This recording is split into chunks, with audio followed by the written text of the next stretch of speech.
Hey there, friends. Thanks for checking in. A major story going around the gun community just last week was dealings in Illinois with Springfield Armory and Rock River Arms. And the moral of the reporting was that they were anti-2A based on some things that happened. Now, before I go any further, this video has nothing to do with who was right, who was wrong, and what happened. It simply has to do with the way the information was reported. People were so quick to jump on the bandwagon and say, these companies are anti-2A and this is why, before anybody even got a response from the company.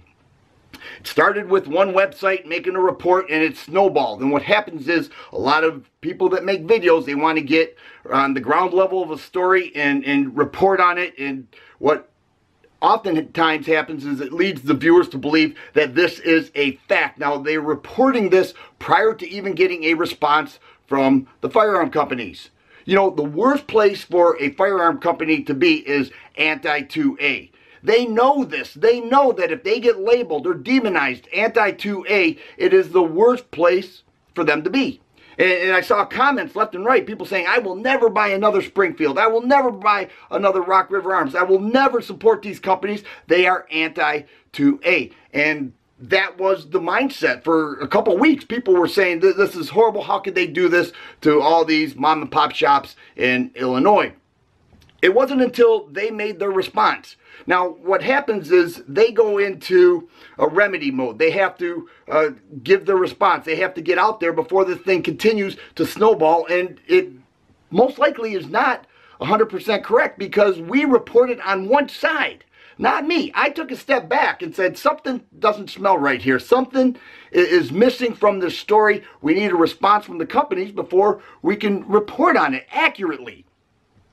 And it shifted the mindset of many of the viewers of the channels, the viewers of the websites, people saying this isn't right. Even locally, I saw people selling off their Springfield Arms and Rock River Arms firearms. They said, I will never support this company again. The worst place for any gun company, gear company, ammo company to be is anti-2A. They know this.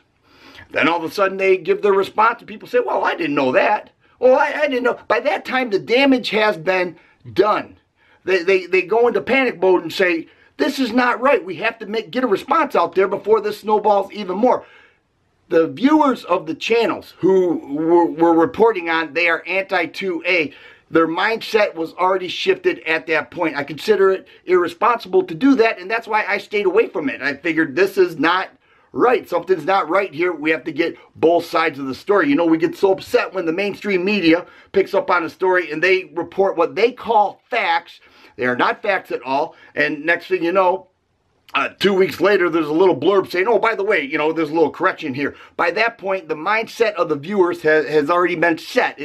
It's very damaging. Now, I have seen firsthand some of these gun companies struggle day in and day out to make a profit. We tend to think that these are all multi-million-dollar companies sitting in their high-rise offices overlooking the big city as they just rake in their millions. That's not always true. There are some that are fighting every day to get their share in the marketplace, to get their piece of the pie, because it's hard. It's very competitive. It's very difficult. And you get people who make videos say, you know what, they're anti-2A. I'll never purchase another product, and I don't think you should either.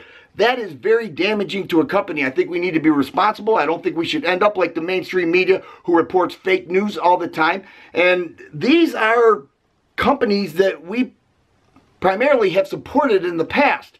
And once again, whether they're guilty or innocent has nothing to do with this video. It's the way that we are reporting it. We are reporting it based on one article from one website and reporting it as fact when in fact it was not fact at all. We did not wait for a response and people were reporting it and really demonized the companies, and I don't think that was right. I think we should be a little smarter next time and get all the facts first and then report on it. And that is responsible video making and article writing for websites. If you like videos like this, please subscribe and share. I always appreciate the thumbs up button. Thanks for watching, and you guys be safe.